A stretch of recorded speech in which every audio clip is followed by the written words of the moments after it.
movie like that and go, demon, your friend? Pfft, I know about that. But what about all those people out there that don't know about that? The millions of people that are going to go watch something like this and someday think that a demon can be your friend. I looked into this golden compass thing that they have and that they're talking about. It's called an alethiometer. So each one of these things has a little symbol around it. Each little symbol means something different. I just want to show you a couple of them. All of them are very strange, and a lot of them sort of have occult ties. Look at the serpent. I know it's kind of probably really hard to read on there. The serpent stands for evil, guile, and natural wisdom. The sun stands for day, authority, truth. The angel stands for messenger, hierarchy, disobedience. Madonna, motherhood, feminine worship. The apple is sin, knowledge, vanity. I mean, these are very religious things that they're putting in there. What about this character? Peter Pan. He shares the same name. And think about it. In Peter Pan, what was the story about? He goes to the little girl and he says, aren't you tired of living here and doing all these rules and everything? Don't you just want to go to a place that you never have to grow up? You never have to grow old? All you have to do is what? Leave home behind. But you can never, ever come back. Isn't that the same thing that Lucifer walked around to all the angels in heaven and told them word for word? Aren't you sick and tired of being in heaven? Aren't you sick and tired of working all the time? Don't you want to go to a place that you never have to grow up and you never have to grow old? All you have to do is leave it behind, and you can never, ever, ever come back. And they're telling us and our kids the same thing. How about this character? He's got the ears of Pan. He's got the goat feet of Pan. And I don't want to start going off on a whole C.S. Lewis is bad or he's good. We could stand up here all day long and debate both sides of this fence. What I do want to point out is this simple fact.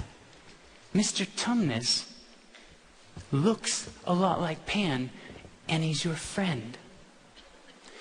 So psychologically, what they kind of do is they attach a character like this, and then they make him your friend. I want to switch gears a little bit outside of the fantasy, because this is a genre of movies that is really kind of very widespread. A lot of teenagers, youth like to go watch it. A lot of youth that are probably too young like to watch these kind of action films. This is a film called The Wanted that's coming out, or has just come out. And it speaks of very spiritual and religious things. And once again, you're going to see this theme of needing to pick sides. It is a choice, Wesley, that each of us must face. To remain ordinary, pathetic, beat down, coasting through a miserable existence, like sheep herded by fate.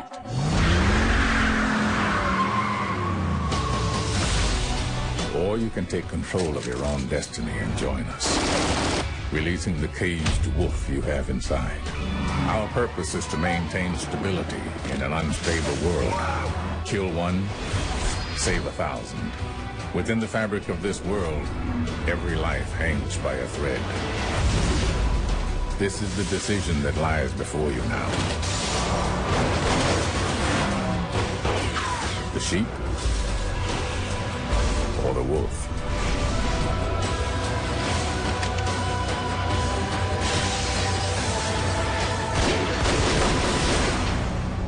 The choice is yours.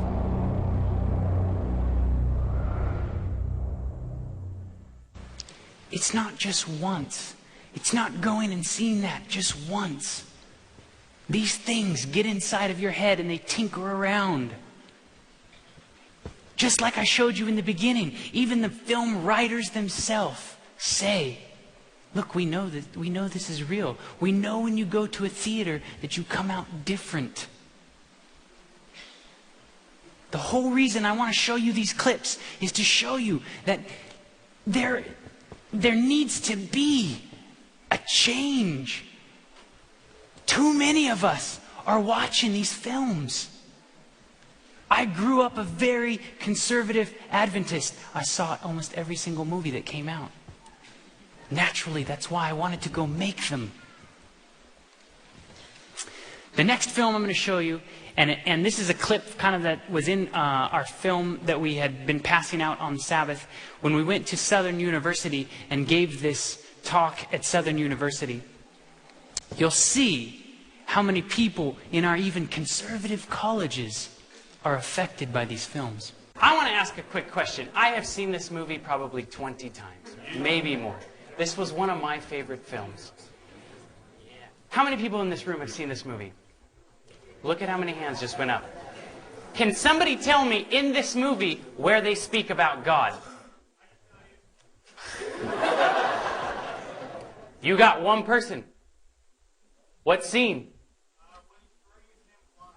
One person. All of you people raised your hand, and only one person told me when they talk about God. The power of this medium, just like what Tommy showed you yesterday, is the information goes into your head. Within 30 seconds, you stop thinking about the information. Your brain flips from your left side of your brain into your right side of your brain. You react to everything emotionally, and literally all of the words are just imprinted onto your brain. They know this. That's why we wanted to show you about the advertising industry. We wanted to show you that there's businesses that know this information and they make millions of dollars with it. And if these people are not on God's side, whose side are they on? There is no middle ground.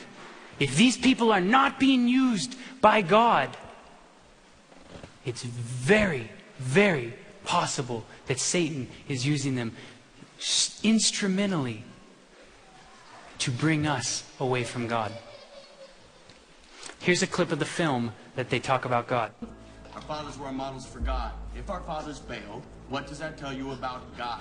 Listen to me. You have to consider the possibility that God does not like you. He never wanted you. In all probability, he hates you. We don't need it. We are God's unwanted children. So be it. It's only after we've lost everything that we're free to do anything.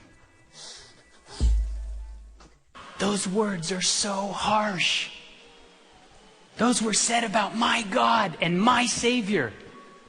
And I saw this movie how many times? 20? Sometimes. Never did I see this. Never did I see this until one day asked to put this presentation together, and I started critically looking at films and movies and started seeing, what is it that they're actually really trying to tell us? Almost so many of these popular films slide these little ideas in there. Who, knowing the judgment of God, they that commit such things are worthy of death, not only do the same, but have pleasure in them that do them. You see, it's not only the people that go out and they commit all these murderous and adulterous and all these different acts that we watch on a daily basis. Are they worthy of death? But do we take pleasure in exactly the same thing? You see, the devil is not stupid. He has created a device that all he has to do is remove us one person away, third person. I didn't do that. He did it. All I'm doing is watching him do it. And clearly, if we are taking pleasure in just the act of this, are we not worthy of death ourselves?